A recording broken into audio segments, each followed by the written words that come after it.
January the 17th, 1944. The air over Rechlin-Lertz airfield is a frozen, crystalline thing. It is an air that bites, that seeps through the thick wool of greatcoats, and numbs the fingers of mechanics who curse with clouds of condensing breath. The sky is a vast, indifferent canvas of gunmetal gray, the low winter sun offering no warmth, only a weak, sterile light that glints off the ice-crusted puddles on the tarmac.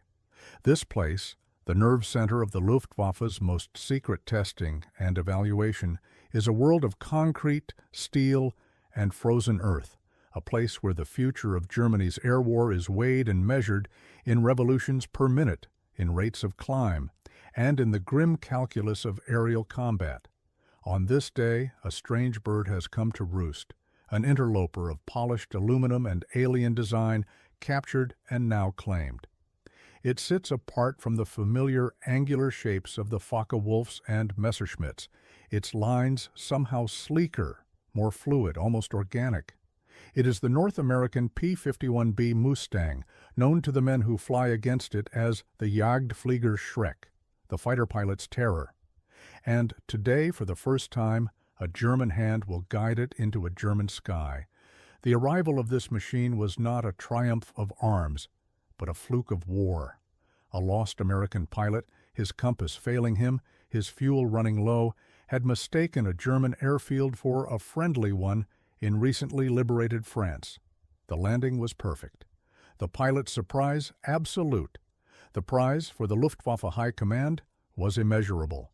For months, this aircraft had been a phantom, a ghost that appeared from the high-altitude glare of the sun to sweep away Germany's defenders.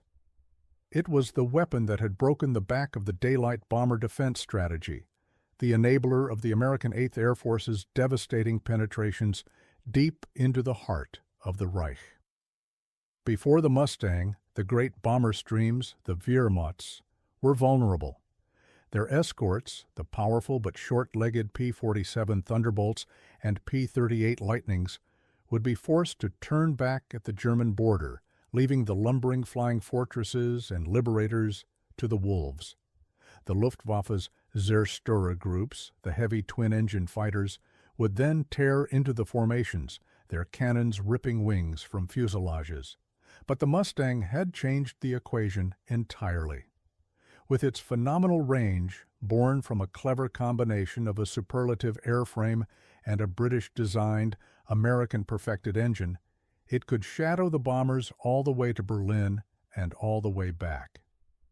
It arrived with the bombers, and most terrifyingly, it lingered long after they had departed, hunting. German pilots landing to refuel and rearm were ambushed on their own airfields, shot down in their landing patterns by these silent, swift predators.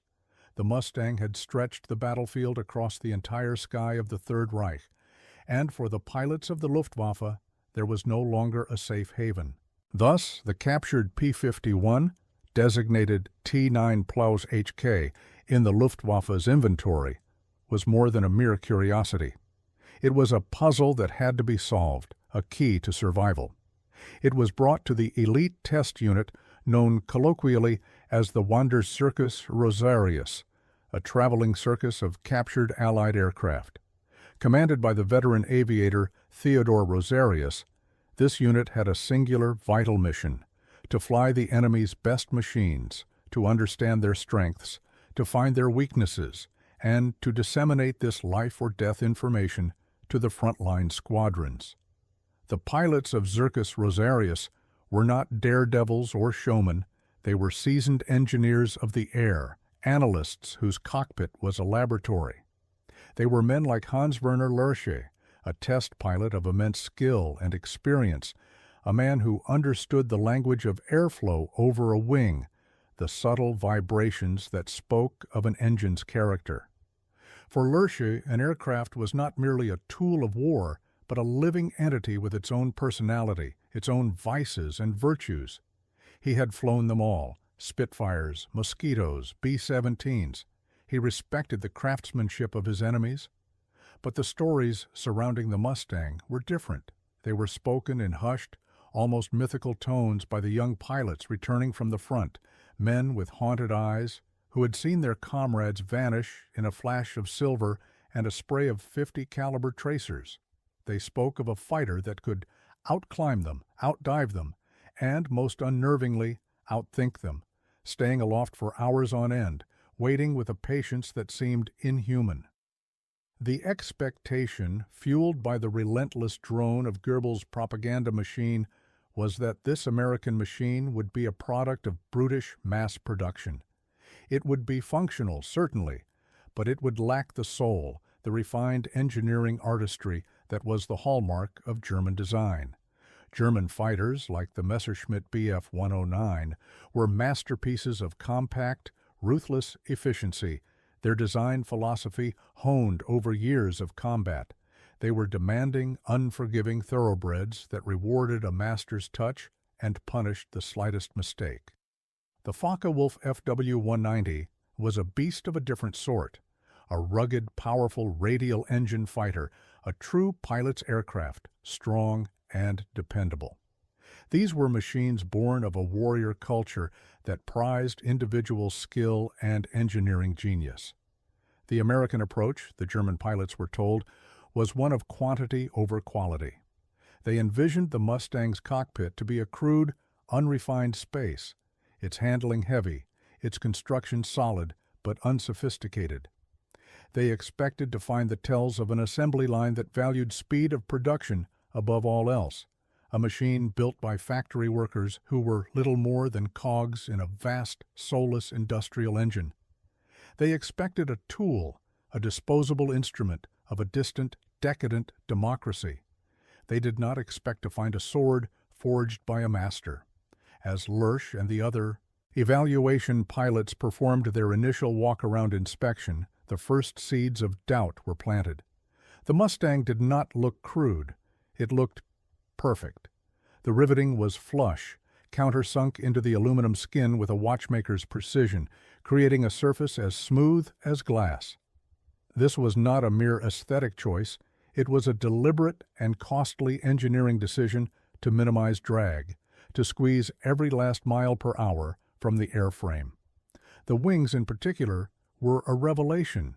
They were a laminar flow design, a concept that German engineers had theorized about, but had not yet perfected for mass production. It was an airfoil shaped to maintain smooth, laminar airflow over a much greater percentage of its chord, dramatically reducing drag compared to conventional wings. The Germans understood the theory, but the Americans had built it, and built it by the thousands.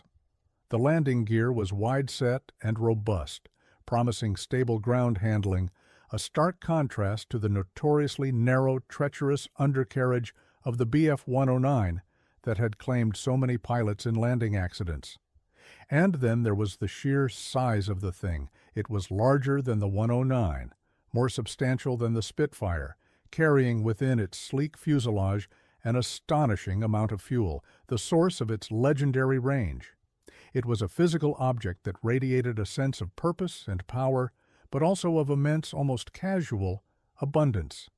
It spoke of a nation that did not need to count every liter of fuel, every kilogram of aluminum. It spoke of a nation that could afford to build the best, and to build it in overwhelming numbers. The true shock, however, came when the canopy was opened. Climbing into the cockpit of a Messerschmitt Bf-109 was like strapping oneself into a sarcophagus. The view was constricted, with heavy framing and a cramped greenhouse of plexiglass that offered a notoriously poor view to the rear, the sector from which death so often came. The Mustang's cockpit was a different universe. Even in this earlier B model, which lacked the full bubble canopy of later variants, the visibility was superb. But it was the design, the ergonomics, that struck the German pilots dumb. Everything was logical. Everything was placed where a pilot's hand would naturally fall.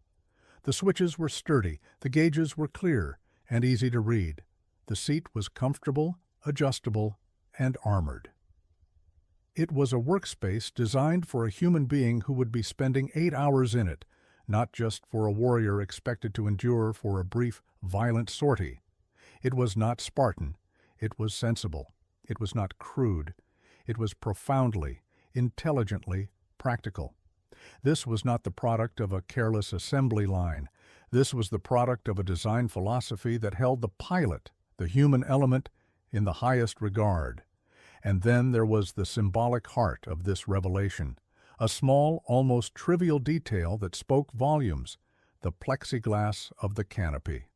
It was flawless, utterly without distortion, a perfectly clear bubble of polymer that allowed the pilot to become one with the sky around him.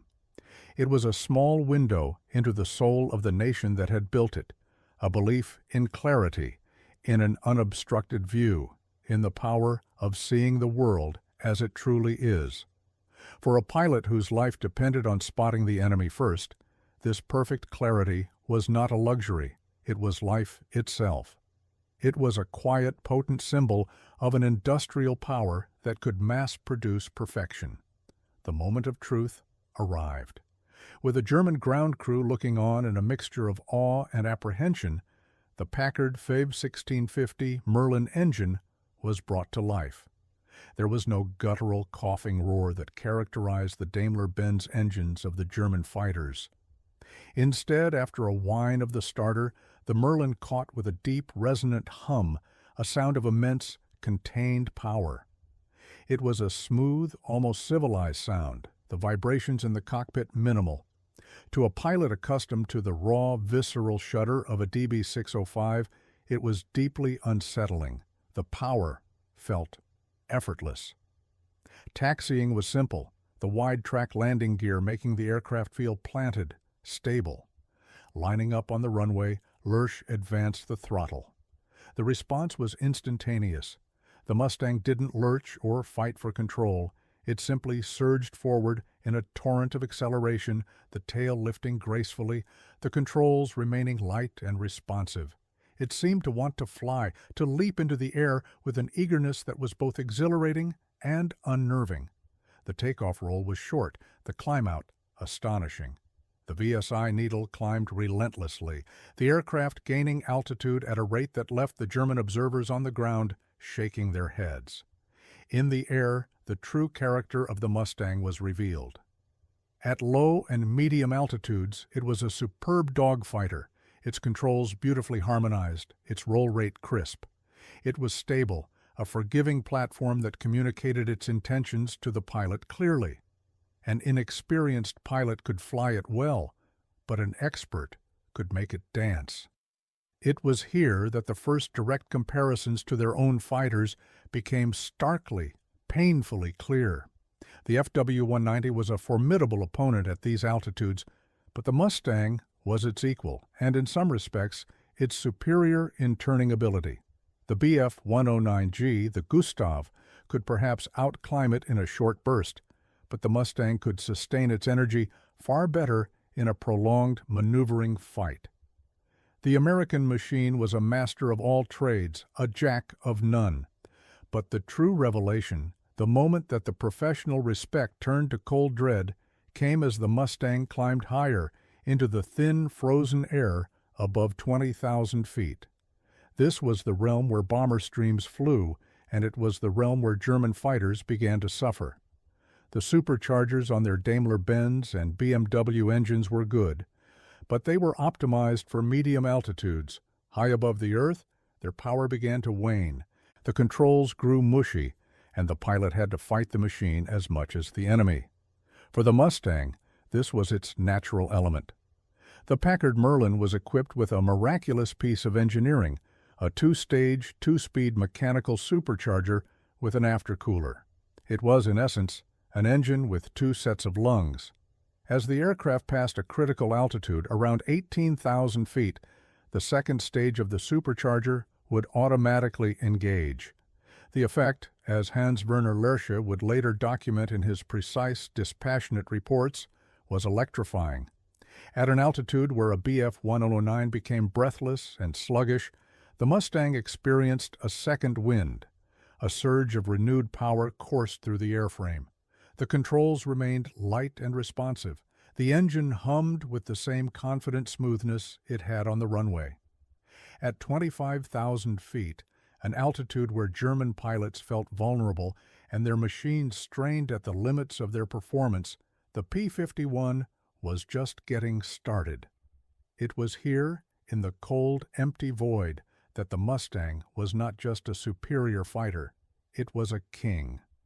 It ruled this domain with an absolute authority that no German aircraft could challenge. Lurch and the other test pilots put it through its paces. They performed mock dogfights, high-speed dives, and zoom climbs. The results were always the same. The Mustang held all the advantages. It could dive with and often away from the FW-190, refusing to be drawn into a battle on the German fighter's terms. It could climb away from the Bf-109, turning a defensive situation into an offensive one in a matter of moments. Its greatest weapon was its sheer, unadulterated high-altitude speed. It could dictate the terms of every single engagement. If the odds were unfavorable, it could simply push the throttle forward and leave. There was nothing in the Luftwaffe inventory that could catch it. The factual data, meticulously recorded and sent back to the High Command, told a chilling story. The P-51B had a maximum speed of over 430 miles per hour at 25,000 feet, significantly faster than its German counterparts at that same altitude. Its operational ceiling was over 40,000 feet, allowing it to perch high above, unseen, waiting for the perfect moment to strike. Its armament of 450 caliber machine guns, later upgraded to 6, was less potent than the mixed cannon and machine gun arrangements of the German fighters. But the sheer volume of fire, combined with the stability of the gun platform and the superior gun sight, made it devastatingly effective. But the numbers only told part of the story. The true transformation occurred in the minds of the men who flew it. These were not just pilots, they were believers. They had been raised in the crucible of the Nazi regime, steeped in the ideology of Aryan and German technological supremacy. Their own aircraft were proof of this genius, complex, powerful, the products of a master race. Flying the Mustang shattered that illusion. It was a profound and deeply personal refutation of everything they had been taught to believe. The experience was transformative. The German pilot, strapped into this alien cockpit, looking out through that impossibly clear canopy, was forced to confront a terrifying truth. The enemy was not decadent or inferior. The enemy was brilliant. The Mustang was not a soulless product of an assembly line. It was a masterpiece of pragmatic, intelligent, and utterly lethal design.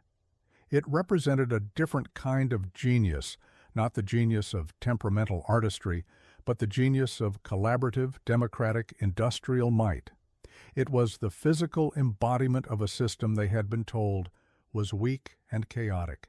How could a nation of individualists, of mongrel races, as the propaganda screamed, produce a machine so perfectly harmonized, so thoughtfully engineered? The pilot, alone at 30,000 feet, with the smooth, unwavering hum of the Merlin engine in his ears, was forced to disconnect from the ideology and connect with the raw, undeniable reality of the machine he was flying. He was experiencing, firsthand, the failure of his entire worldview. The sleek, polished Mustang was a mirror, and in it, the Luftwaffe could see its own impending doom. The recurring symbol of this dawning horror was the canopy, that clear, unobstructed bubble. It was a metaphor for the terrifying clarity the experience provided. Looking through it, the German pilot saw not just the vast, empty sky, but the vast, terrifying scope of the Allied war machine. He saw the truth without the distorting frames of propaganda and hubris. The reports from Circus Rosarius were disseminated, but it was too little, too late. The tactical advice was sound. Do not attempt to follow a Mustang in a dive. Do not engage it in a sustained turning fight above 20,000 feet. The best tactic, the reports concluded, was to make a high-speed, head-on pass and then escape. It was an admission of defeat, a set of instructions on how to survive, not how to win. The presence of the captured Mustangs in Circus Rosarius did little to stem the tide. In a final desperate irony, the brightly painted captured fighters were sometimes attacked by their own side, the young, inexperienced German pilots seeing only the hated silhouette of the enemy, a testament to the chaos and collapse of the once mighty Luftwaffe. The problem was not a lack of courage or skill on the part of the German pilots. The problem was that they were being asked to fight a superior weapon, a weapon that was the product of a superior system of production, logistics, and design philosophy. They were fighting not just a machine, but an idea. They were fighting the full, terrifying weight of the arsenal of democracy. In the end, the German pilots of the captured Mustang were like ancient astronomers who, after a lifetime of believing the heavens revolved around their world, were suddenly shown a telescope powerful enough to reveal the truth. The experience was awe-inspiring, but also devastating. The Mustang was more than a machine of aluminum, steel, and plexiglass. It was a message, delivered at 400 miles per hour. It was a declaration that the war of production, the war of ideas, had already been lost. The German pilot, completing his evaluation flight and touching down on the frozen runway at Rechlin, would climb out of the cockpit a changed man. He had felt the future, and it was not his. He had heard its voice, not in the thunder of cannons or the crump of bombs, but in the steady, confident, inexorable hum of a Packard Merlin engine. It was the sound of a world and a worldview being irrevocably remade, a testament to the fact that freedom, abundance, and clarity of purpose could be engineered into a weapon of war, a weapon that did not just rule the skies, but carried on its wings the very promise of the dawn that was to come.